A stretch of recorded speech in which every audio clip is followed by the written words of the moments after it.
in a small building on the land of the Crystal Bridges Museum of American Art in a room designed by James Turrell, looking out through an oculus, a hole with no glass. And the room itself is circular. The entranceway narrower at the top, wider at the bottom.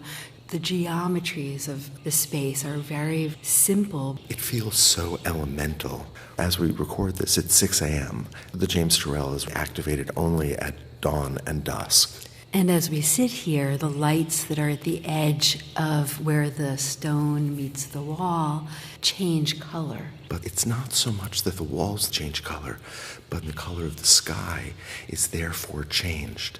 So right now, I'm looking at this cool yellow-green, and the sky is the most intense, rich, vivid indigo. Moments before, the walls were deep greenish yellow, and what we saw through the oculus was a reddish gray. So here, time is an important subject, a very slow movement of sunrise, and then also the scale of time, the changing of the lights that Turrell has orchestrated for us. I would argue that there's a third shift of time, which is your own eye's adjustment.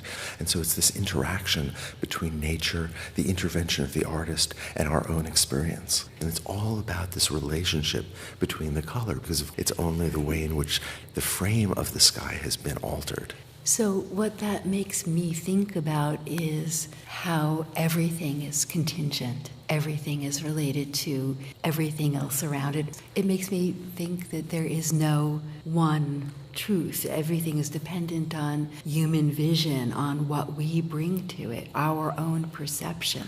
And here we're talking about the color of the sky. Here we're talking about the earth below.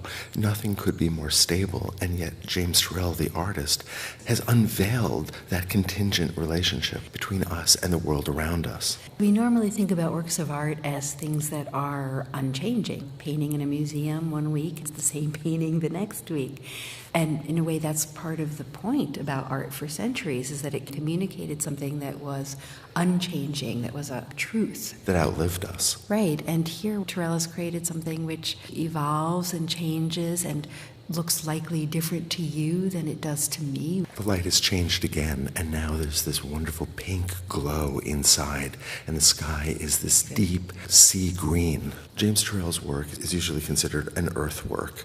That is, it is something that takes nature as its palette instead of paint on canvas. And this was something that artists began to explore in the 1960s, a period when there was increasing attention to human beings' impact on nature and the ways that we were endangering our home, the earth.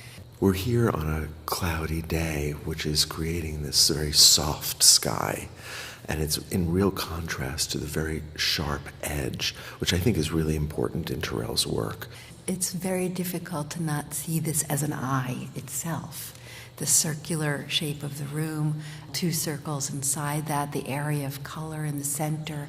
I feel like I'm looking with my eyes, and in some ways there's an eye that's looking at me. That's an ancient idea, and probably the most famous example of that is the Pantheon in Rome with its oculus. And in fact, the word oculus has the same root as our English word ocular, and it does in fact mean eye. And there's always been this sense of a relationship between our vision upward to the heavens and the way in which the eye of God may be looking down at us. Day has begun and we can see outside, and I feel this tension between things that stay the same, the circular spare shape of this room, and the sky that's changing more visibly now as the light has come up. So we're seeing more birds, more clouds that pass.